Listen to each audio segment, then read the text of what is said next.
Hello ಸ್ನೇಹಿತರೆ, ಎಲ್ಲರಿಗೂ ನಮಸ್ಕಾರ. ಶ್ರಾವಣಿ ಸುಬ್ರಹ್ಮಣ್ಯ ಧಾರಾವಾಹಿಯ ಇಂದಿನ ಮತ್ತು ನಾಳೆ ಸಂಚಿಕೆಯಲ್ಲಿ ಏನಾಗುತ್ತೆ ಅಂತ ಈ ವಿಡಿಯೋದಲ್ಲಿ ಪೂರ್ತಿಯಾಗಿ ನೋಡ್ಕೊಂಬರೋಣ ಬನ್ನಿ.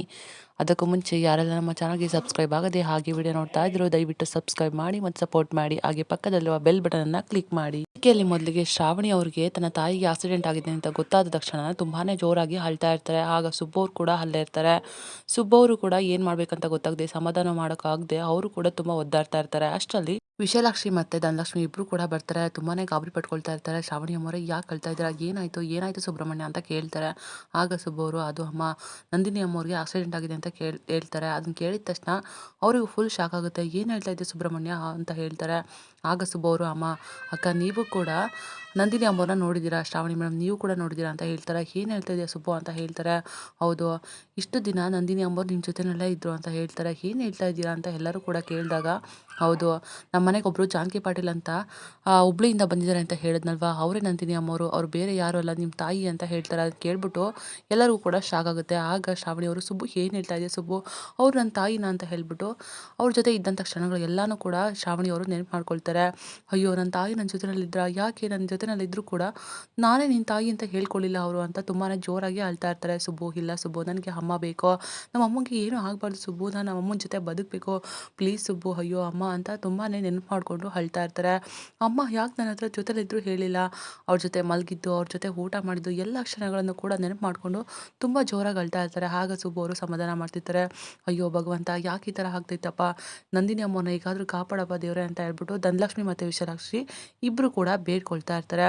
ಆಗ ಶ್ರಾವಣಿಯವರು ಸುಬ್ಬು ನಾನು ನಮ್ಮಮ್ಮನ್ನ ನೋಡಬೇಕು ಸುಬ್ಬು, ಪ್ಲೀಸ್ ಸುಬ್ಬು ನನ್ನ ಅಮ್ಮನ ಹತ್ರ ಕರ್ಕೊಂಡು ಹೋಗು ಸುಬ್ಬು, ನನಗೆ ಅಮ್ಮ ಬೇಕು ಸುಬ್ಬು, ಅಮ್ಮನ ಪ್ರೀತಿ ನಂಗೆ ಬೇಕು, ಅಮ್ಮಂಗೆ ಏನೂ ಆಗಬಾರ್ದು ಸುಬ್ಬು, ನಮ್ಮ ಅಮ್ಮಂಗೆ ಏನೂ ಆಗೋದಕ್ಕೆ ಬಿಡೋದು ಇಲ್ಲ ಸುಬ್ಬು, ಪ್ಲೀಸ್ ಸುಬ್ಬು ಕರ್ಕೊಂಡು ಹೋಗು ಅಂತ ತುಂಬ ಅಳ್ತಾ ಇರ್ತಾರೆ. ಮೇಡಮ್ ನೀವು ಸಮಾಧಾನ ಮಾಡ್ಕೊಳ್ಳಿ, ನಾನು ಕರ್ಕೊಂಡು ಹೋಗ್ತೀನಿ ಸರಿನಾ ಅಂತ ಹೇಳ್ಬಿಟ್ಟು ಹಾಸ್ಪಿಟಲ್ಗೆ ಇಮಿಡಿಯೇಟಾಗಿ ಹೊರಡ್ತಾರೆ. ಆಗ ವಿಶಾಲಾಕ್ಷಿ ಮತ್ತು ಧನಲಕ್ಷ್ಮಿ ಸುಬ್ರಹ್ಮಣ್ಯ ನಾವು ಕೂಡ ಬರ್ತೀವಿ ಕಣಪ್ಪ, ನಮಗೆ ನೋಡಬೇಕು ಅಂತ ಅನ್ನಿಸ್ತಾ ಇದೆ ಅಂತ ಹೇಳ್ತಾರೆ. ಅಮ್ಮ ಪ್ಲೀಸ್ ಅಮ್ಮ, ಅದು ಹಾಸ್ಪಿಟಲು ಎಲ್ಲನೂ ಕೂಡ ಸರಿ ಹೋಗಲ್ಲ, ನಾವು ಹೋಗ್ಬಿಟ್ಟು ಬರ್ತೀವಿ, ಏನೇ ಇದ್ರೂ ಕೂಡ ಹೇಳ್ತೀವಿ, ನೀವು ಇಲ್ಲಿ ಹುಷಾರು ಮನೆ ಹತ್ರ ಅಂತ ಹೇಳ್ಬಿಟ್ಟು ಶ್ರಾವಣಿ ಅವ್ರನ್ನ ಸುಬ್ಬು ಅವರು ಕರ್ಕೊಂಡು ಹಾಸ್ಪಿಟಲ್ಗೆ ಹೊರಡ್ತಾರೆ. ಶ್ರಾವಣಿ ಮತ್ತು ಸುಬ್ಬು ಇಬ್ಬರು ಕೂಡ ಹಾಸ್ಪಿಟಲ್ಗೆ ಬರ್ತಾರೆ. ಆಗ ವೀರು ಪದ್ದು ಪೃಥ್ವಿ ಎಲ್ಲರೂ ಕೂಡ ಅಲ್ಲೇ ಇರ್ತಾರೆ. ಅಪ್ಪ ಅಂತ ಅಳೋದಕ್ಕೆ ಶುರು ಮಾಡಿಬಿಡ್ತಾರೆ. ಶ್ರಾವಣಿ ದಯವಿಟ್ಟು ನನಗೆ ಕ್ಷಮಿಸ್ಬಿಡಮ್ಮ, ನಾನು ದೊಡ್ಡ ಪಾಪಿ, ಇಷ್ಟು ದಿನ ನಂದಿನಿ ನನ್ನ ಜೊತೆ ಅಲ್ಲಿ ಇರಲಿಲ್ಲ, ಆದರೆ ಇವಾಗ ಇರಬೇಕು ಅಂತ ಅಂದ್ಕೊಳ್ಳು, ಆದರೆ ಇದಕ್ಕೂ ಕೂಡ ನಾನೇ ಕಾರಣ ಆಗ್ಬಿಟ್ಟೆ, ನಿನಗೆ ತಾಯಿ ಪ್ರೀತಿ ಕೂಡ ಸಿಗಲಿಲ್ಲ, ತಂದೆ ಆಗಿ ಪ್ರೀತಿನೂ ಕೊಡೋಕ್ಕಾಗಲಿಲ್ಲ ನನಗೆ, ನಾನಾದರೂ ಸಾಯ್ಬಾರ್ದಿತ್ತ ಅಂತ ಅನ್ನಿಸ್ತಾ ಇದೆ ನನಗೆ ಅಂತ ತುಂಬಾ ಅಳ್ತಾ ಇರ್ತಾರೆ. ಅಪ್ಪ ಏನು ಮಾತಾಡ್ತಿದ್ಯಪ್ಪ ಅಂತ ಹೇಳ್ಬಿಟ್ಟು ಶ್ರಾವಣಿಯವರು ವೀರವ್ರ ಹತ್ರ ಬಂದು ಜೋರಾಗಿ ತಪ್ಕೊಂಡು ಅಳ್ತಾರೆ. ಆಗ ಸುಬ್ಬು ಅವರು ಪದ್ದವರು ಯಜಮಾನ್ರೆ ಆ ರೀತಿ ಎಲ್ಲ ಮಾತಾಡಬೇಡಿ, ನೀವು ಸಮಾಧಾನ ಮಾಡ್ಕೊಳ್ಳಿ ಅಂತ ಹೇಳ್ತಾ ಇರ್ತಾರೆ. ಅಷ್ಟರಲ್ಲಿ ಬಿಲ್ ಅರೇಂಜ್ ಆಗಿಲ್ಲ ಅಂತ ಹೇಳ್ಬಿಟ್ಟು ಒಬ್ರು ನರ್ಸ್ ಕೂಡ ಬರ್ತಾರೆ. ನೋಡಿ 3 ಲಕ್ಷ ಡೆಪಾಸಿಟ್ ಆಗಿದೆ, ಇನ್ನು ಉಳಿದಿರೋದನ್ನ ನೀವು ಬಿಲ್ ಕಟ್ಟಬೇಕು ಅಂತ ಹೇಳ್ಬಿಟ್ಟು ಅಲ್ಲಿಂದ ಹೋಗ್ತಾರೆ. ಅಯ್ಯೋ ದೇವ್ರೆ ಎಂಥ ಕಾಲ ಬಂತಪ್ಪ, ಏನಪ್ಪ ಮಾಡಲಿ ಇವಾಗ ಅಂತ ಎಲ್ಲರೂ ಕೂಡ ಯೋಚನೆ ಮಾಡ್ತಾ ಇರ್ತಾರೆ. ಅಷ್ಟರಲ್ಲಿ ಆಕ್ಸಿಡೆಂಟ್ ಮಾಡಿರೋನೇ ಬಂದುಬಿಡ್ತಾರೆ.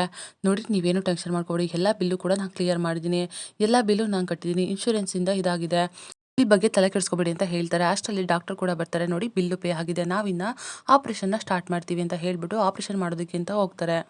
ಈ ಕಡೆ ವಿಜಾಮಿಕಾ ಮತ್ತು ಮದನ್ ಅವರು ಇಬ್ಬರು ಕೂಡ ಒಂದು ಜಾಗನ ನೋಡೋದಕ್ಕೆ ಅಂತ ಬಂದಿರ್ತಾರೆ. ಅಲ್ಲೇ ಒಬ್ಬ ವ್ಯಕ್ತಿನೂ ಕೂಡ ಕರೆಸ್ಕೊಂಡಿರ್ತಾರೆ. ನೋಡಿ ಇಲ್ಲಿರೋ ಜಾಗ ನಂದಾಗಬೇಕು, ಆದಷ್ಟು ಬೇಗ ನನ್ನ ಹೆಸರಿಗೆ ರಿಜಿಸ್ಟರ್ ಆಗಬೇಕು, ಯಾಕೆ ಅಂತಂದರೆ ನಾನು ಇಲ್ಲಿ ಕಂಪ್ನಿನ ಕಟ್ಟಿಸ್ತೀನಿ, ಅಷ್ಟೇ ಅಲ್ಲ ಈ ಸುತ್ತಮುತ್ತ ಇರೋ ಜಾಗನೂ ಕೂಡ ನಂದಾಗಬೇಕು, ಅದೇನು ಮಾಡ್ತಿರೋ ಗೊತ್ತಿಲ್ಲ, ನೀವು ಅದನ್ನೆಲ್ಲ ಸರಿ ಮಾಡಬೇಕು, ನನ್ನ ಹೆಸರಿಗೆ ಆಗಬೇಕು ಅಂತ ಹೇಳ್ತಾರೆ.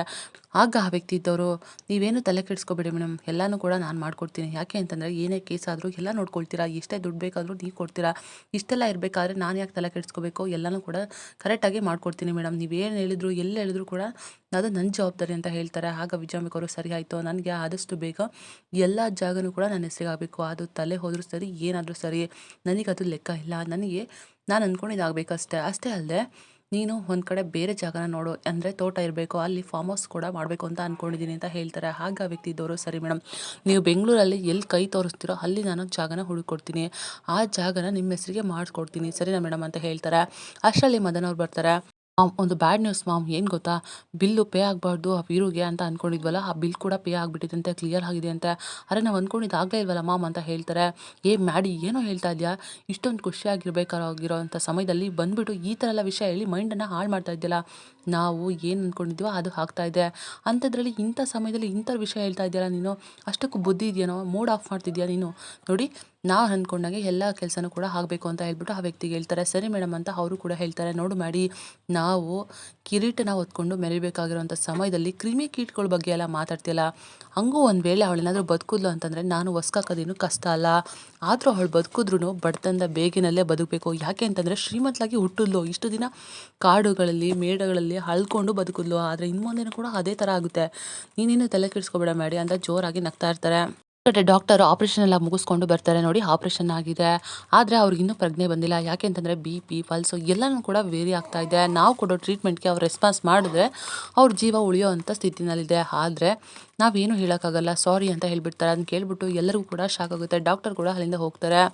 ಆಗ ಶ್ರಾವಣಿ ಅವರಂತೂ ತುಂಬಾ ಅಮ್ಮನ ನೆನಪು ಮಾಡಿಕೊಂಡು ಅಳ್ತಾ ಇರ್ತಾರೆ. ಯಾಕೆ ಈ ಥರ ಆಯಿತು, ನನಗೆ ಅಮ್ಮ ಬೇಕು ಅಂತ ಅಳ್ತಾ ಅಲ್ಲಿ ಗಣೇಶನ ವಿಗ್ರಹ ಕೂಡ ಇರುತ್ತೆ. ಆ ದೇವ್ರ ಮುಂದೆ ಬಂದು ನಿಂತ್ಕೊಂಡು ಯಾಕೆ ಈ ಥರ ಮಾಡಿದೆ, ಯಾಕೆ ಹಿಂಗೆ ಅನ್ಯಾಯ ಮಾಡಿಬಿಟ್ಟೆ, ನನಗೆ ಅಮ್ಮ ಸಿಕ್ಕಿದ್ರು ಅಂತ ಅಂದ್ಕೊಳ್ಳೋ ಅಷ್ಟರಲ್ಲೇ ಕಿತ್ಕೊಳೋದಕ್ಕೆ ನೋಡ್ತಾ ಇದೆಯಲ್ಲ, ಮಗು ಹಸ್ತಿರುವಾಗ ಅನ್ನ ತೋರಿಸಿ ಅನ್ನ ಸಿಕ್ತಲ್ಲ ಅಂತ ಖುಷಿ ಪಡೋ ಅಷ್ಟರಲ್ಲೇ ಅನ್ನನ ಕಿತ್ಕೋತಾ ಇದೆಯಲ್ಲ, ನೀನು ನನ್ನ ವಿಷಯದಲ್ಲಿ ಆ ರೀತಿ ಮಾಡ್ತಾ ಇದೆಯಾ?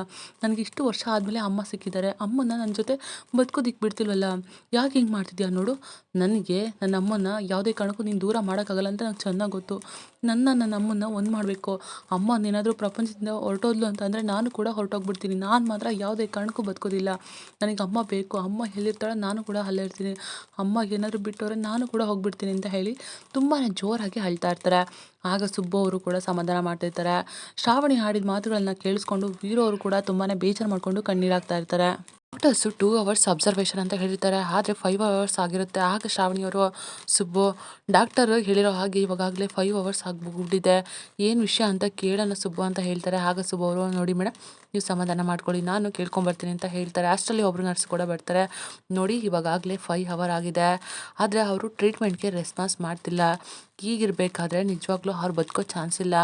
ಯಾರೆಲ್ಲ ನೋಡಬೇಕೋ ಅವರು ಹೋಗಿ ನೋಡ್ಕೊಳ್ಳಿ, ನಾನು ಹೋಗಿ ಇವಾಗಲೇ ಡಾಕ್ಟ್ರನ್ನ ಕರ್ಕೊಂಬರ್ತೀನಿ ಅಂತ ಹೇಳ್ಬಿಟ್ಟು ಅಲ್ಲಿಂದ ಹೋಗ್ತಾರೆ. ಅದನ್ನು ಕೇಳ್ಬಿಟ್ಟು ಎಲ್ಲರಿಗೂ ಕೂಡ ಶಾಕ್ ಆಗುತ್ತೆ. ಶ್ರಾವಣಿಯವರು ಓಡೋಡಿ ನಂದಿನಿ ಅವ್ರ ಹತ್ರ ಹೋಗ್ತಾರೆ. ಅಮ್ಮ ಎದ್ದೇಳಮ್ಮ, ಪ್ಲೀಸ್ ಅಮ್ಮ, ನಾನು ಬಂದಿದ್ದೀನಮ್ಮ, ಅಮ್ಮ ಪ್ಲೀಸ್ ಅಮ್ಮ, ನೀನು ನನ್ನ ಬಿಟ್ಟೋಗ್ಬೇಡ ಅಮ್ಮ, ನನಗೆ ನೀನು ಬೇಕಮ್ಮ, ನಿನ್ನ ಪ್ರೀತಿ ಬೇಕಮ್ಮ, ನೀನು ನನ್ನ ಜೊತೆನಲ್ಲಿದ್ದಾಗ ನೀನೇ ಅಂತ ನನಗೆ ಗೊತ್ತಾಗಲಿಲ್ಲಮ್ಮ, ಆದರೆ ಇವಾಗ ನಾನು ಬಂದಿದ್ದೀನಿ ಅಮ್ಮ, ನಾನು ಇದ್ದೀನಿ ಅಂತ ನಿನಗೆ ಗೊತ್ತಾಗ್ತಿಲ್ವಾ ಅಮ್ಮ, ಎದ್ದೇಳಮ್ಮ ಅಂತ ಕಣ್ಣೀರು ಹಾಕ್ಕೊಂಡು ತುಂಬಾ ಅಳ್ತಾ ಇರ್ತಾರೆ. ಈ ವಿಷಯನ ಕೇಳಿದ ತಕ್ಷಣ ಸುಬ್ಬು ಎಲ್ಲರೂ ಕೂಡ ತುಂಬಾ ಬೇಜಾರಾಗ್ತಾರೆ. ನಂದಿನಿ ಅವರು ಇನ್ನೂ ಉಳಿಯೋದಿಲ್ಲ ಅಂತ ಹೇಳ್ತಾರೆ. ಅಷ್ಟರಲ್ಲಿ ಒಬ್ಬರು ಡಾಕ್ಟ್ರು ಕೂಡ ಬರ್ತಾರೆ. ಸೈಡ್ ಬನ್ನಿ ಅಂತ ಹೇಳ್ತಾರೆ. ಆಗ ನೋಡಿಬಿಟ್ಟು, ನೋಡಿ ಇವ್ರು ಯಾಕೋ ಟ್ರೀಟ್ಮೆಂಟ್ಗೆ ರೆಸ್ಪಾಂಡ್ ಮಾಡೋ ಥರ ಇಲ್ಲ, ಮಾಸ್ಕನ್ನು ಹೊರಗಡೆ ತೆಗೆದುಬಿಟ್ರೆ ನಿಜವಾಗ್ಲೂ ಪ್ರಾಣ ಹೋಗ್ಬಿಡುತ್ತೆ, ಇನ್ನು 5-10 ನಿಮಿಷ ಅಷ್ಟೇ ಅಂತ ಹೇಳ್ಬಿಟ್ಟು ಅಲ್ಲಿಂದ ಹೋಗ್ತಾರೆ. ಆವಾಗಂತೂ ಎಲ್ಲರೂ ಕೂಡ ಫುಲ್ ಟೆನ್ಷನ್ ಮಾಡ್ಕೊಂಡ್ಬಿಡ್ತಾರೆ. ಆಗ ಪದ್ದು ಕೂಡ ಅಳ್ತಾ ಇರ್ತಾರೆ. ವೀರು ಅವರು, ನಂದಿನಿ, ನಂದಿನಿಯನ್ನು ಕ್ಷಮಿಸ್ಬಿಡು ನಂದಿನಿ, ನೀನೇನಾದ್ರು ಬಿಟ್ಟೋಗ್ಬಿಟ್ರೆ ನಾನು ಕೂಡ ನಿನ್ನ ಜೊತೆಗೆ ಬಂದುಬಿಡ್ತೀನಿ, ನಾನು ಮಾತ್ರ ನಿನ್ನ ಬಿಟ್ಟು ಬದುಕಲ್ಲ ನಂದಿನಿ ಅಂತ ವೀರು ಅವರು ಕೂಡ ಅಳ್ತಾ ಇರ್ತಾರೆ. ಆಗ ಪೃಥ್ವಿಯವರು, ನಂದಿನಿ ಅಮ್ಮವರೇ, ಇಷ್ಟು ದಿನ ಕಷ್ಟನೇ ಅನುಭವಿಸಿದ್ರಿ, ಇವಾಗ ಎಲ್ಲರೂ ಒಂದಾಗಿ ಬದುಕೋಣ ಅನ್ನೋ ಅಷ್ಟರಲ್ಲಿ ಈ ಥರ ಆಗ್ಬಿಡ್ತು ನಂದಿನಿ ಅಮ್ಮವರೇ, ನೀವು ಬದುಕಬೇಕು ಅಂತ ಹೇಳ್ಬಿಟ್ಟು ಅವರು ಕೂಡ ಮನಸ್ಸಲ್ಲೇ ಕೇಳ್ಕೊಂಡು ಅಳ್ತಾ ಇರ್ತಾರೆ. ಸುಬ್ಬು ಅವರಂತೂ ಫುಲ್ ಟೆನ್ಷನ್ ಆಗಿಬಿಟ್ಟು ನರ್ವಸ್ ಆಗ್ತಿರ್ತಾರೆ.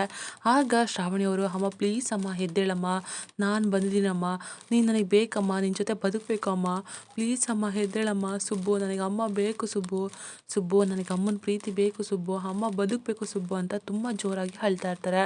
ಶ್ರಾವಣಿಯವರು ಅಳ್ತಾ ಇರೋದನ್ನು ಕೇಳಿಸ್ಕೊಂಡು ಎಲ್ಲರೂ ಕೂಡ ತುಂಬಾ ಬೇಜಾರಾಗ್ತಾರೆ. ನಂದಿನಿಯವರು ಮಾತ್ರ ಹಾಗೆ ಮಲಗಿರ್ತಾರೆ. ಆಗ ಶ್ರಾವಣಿಯವರು ತುಂಬ ಜೋರಾಗಿ ಅಳ್ತಾರೆ.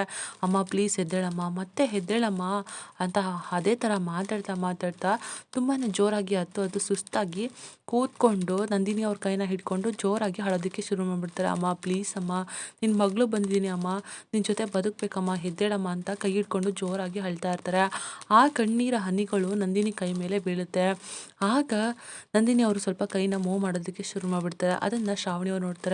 ಸುಬ್ಬು, ನೋಡಿದ್ಯಾ ಸುಬ್ಬು, ಅಮ್ಮ ಸ್ವಲ್ಪ ಕೈ ಆಡಿಸ್ತಾ ಇದ್ದಾರೆ ಅಂತ ಹೇಳ್ತಾರೆ. ಆಗ ಎಲ್ಲರೂ ಕೂಡ ಸ್ವಲ್ಪ ಆಶ್ಚರ್ಯ ಆಗುತ್ತೆ.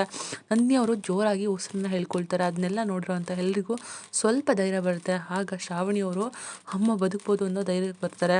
ಅಷ್ಟರಲ್ಲಿ ಸುಬ್ಬು ಹೋಗ್ಬಿಟ್ಟು ಡಾಕ್ಟರ್ನ ಕರ್ಕೊಂಡ್ಬರ್ತಾರೆ. ಆಗ ಡಾಕ್ಟರ್ನ ಪಲ್ಸ್ ರೇಟ್ ನೋಡಿದ್ರೆ ಪಲ್ಸ್ ಎಲ್ಲನೂ ಕೂಡ ಚೆನ್ನಾಗಿ ನಾರ್ಮಲ್ ಆಗಿರುತ್ತೆ.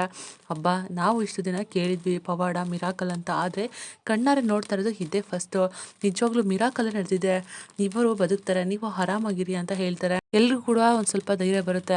ಆಗ ಡಾಕ್ಟರ್ ನೋಡಿ ನಾವು ಟ್ರೀಟ್ಮೆಂಟ್‌ನ ಕೊಡ್ತಾ ಇದ್ದೀವಿ, ಟ್ರೀಟ್ಮೆಂಟ್‌ಗೆ ರೆಸ್ಪಾನ್ಸ್ ಮಾಡ್ತಾ ಇದ್ದಾರೆ, ನೀವು ಹೊರಗಡೆ ಇರಿ ಅಂತ ಹೇಳ್ತಾರೆ. ಅಷ್ಟರಲ್ಲಿ ನಂದಿನಿ ಅವರು ಏನೋ ಮಾತಾಡೋದಕ್ಕೆ ಟ್ರೈ ಮಾಡ್ತಾರೆ. ನೋಡಿ ನಿಮ್ಮ ಹತ್ರ ಮಾತಾಡ್ತಾರೆ ಅಂತ ಅನ್ಸುತ್ತೆ ಅಂತ ಹೇಳ್ಬಿಟ್ಟು ಡಾಕ್ಟರ್ ಹೇಳ್ತಾರೆ. ಆಗ ಶ್ರಾವಣಿ ಅವರು ನಂದಿನಿ ಅವ್ರ ಹತ್ರ ಹೋಗ್ಬಿಟ್ಟು ಅಮ್ಮ ಅಂತ ಮಾತಾಡಿಸ್ತಾರೆ. ಆಗ ನಂದಿನಿ ಅವರು ಮಗಳೇ ನನಗೆ ನಿನ್ನ ಜೊತೆ ಬದುಕಬೇಕು ಅಂತ ತುಂಬ ಆಸೆ ಇದೆ, ನಾನು ಬರ್ತೀನಿ ಮಗಳೇ ಅಂತ ಹೇಳ್ತಾರೆ. ಅದನ್ನು ಕೇಳ್ಬಿಟ್ಟು ಶ್ರಾವಣಿ ಅವ್ರಿಗಂತೂ ತುಂಬಾ ಖುಷಿ ಆಗುತ್ತೆ. ಆಗ ಸುಬ್ಬು ಅವರು ಬನ್ನಿ ಮೇಡಮ್ ಏನೂ ಆಗಲ್ಲ ಅಂತ ಹೇಳ್ಬಿಟ್ಟು ಖುಷಿಯಿಂದ ಹೊರಗಡೆ ಹೋಗ್ತಾರೆ. ನಂದಿನಿ ಅವ್ರಿಗೆ ಪ್ರಜ್ಞೆ ಬರುತ್ತೆ. ಆಗ ಎಲ್ಲರೂ ಕೂಡ ಮಾತಾಡೋದಕ್ಕೆ ಅಂತ ಬರ್ತಾರೆ. ಆಗ ಶ್ರಾವಣಿ ಅವರು ನಂದಿನಿ ಅವ್ರ ಮುಂದೆ ಬಂದು ನಿಂತ್ಕೊಳ್ತಾರೆ. ಆಗ ನಂದಿನಿ ಅವರು ಮಗಳೇ ನಾನು ಗೆದ್ಬಿಟ್ಟೆ, ನಾವೆಲ್ಲರೂ ಕೂಡ ಒಂದಾಗಿದ್ದೀವಿ ಅಂತ ಹೇಳ್ತಾರೆ. ಆಗ ಶ್ರಾವಣಿ ಅವರು ಅಮ್ಮ ಅಪ್ಪ ಯಾವತ್ತೂ ಕೂಡ ನನ್ನ ಒಬ್ಬಳನ್ನಾಗಿ ಬಿಟ್ಟು ಹೋಗ್ಬಾರ್ದು ಅಂತ ಹೇಳ್ತಾರೆ. ಆಗ ನಂದಿನಿ ಅವರು ಯೋಚನೆ ಮಾಡಬೇಡ ಮಗಳೇ, ಇಷ್ಟು ದಿನ ಸಿಗದಿರೋ ಪ್ರೀತಿನ 10ರಷ್ಟು ನಾವಿಬ್ಬರು ಕೊಡ್ತೀವಿ ಅಂತ ಹೇಳ್ತಾರೆ. ಶ್ರಾವಣಿ ಅವರು ಅಮ್ಮ ನಿಜವಾಗ್ಲೂ ನಾನು ಪ್ರಪಂಚದಲ್ಲೇ ಅದೃಷ್ಟವಂತೆ, ಯಾಕೆ ಅಂತಂದರೆ ಅಮ್ಮ ಪ್ರೀತಿ ಸಿಕ್ಕಿದೆ, ಅಪ್ಪನ ಪ್ರೀತಿ ಸಿಕ್ಕಿದೆ, ನಿಜವಾಗ್ಲೂ ಗೆದ್ದಿರೋದು ನಾನು ಅಮ್ಮ ಅಂತ ಹೇಳ್ಬಿಟ್ಟು ನಂದಿನಿ ಅವ್ರಿಗೆ ಒಂದು ಮುತ್ತನ್ನು ಕೊಡ್ತಾರೆ. ಆಗ ವೀರು ಅವರು ಕೂಡ ತುಂಬಾ ಖುಷಿ ಪಡ್ತಾರೆ.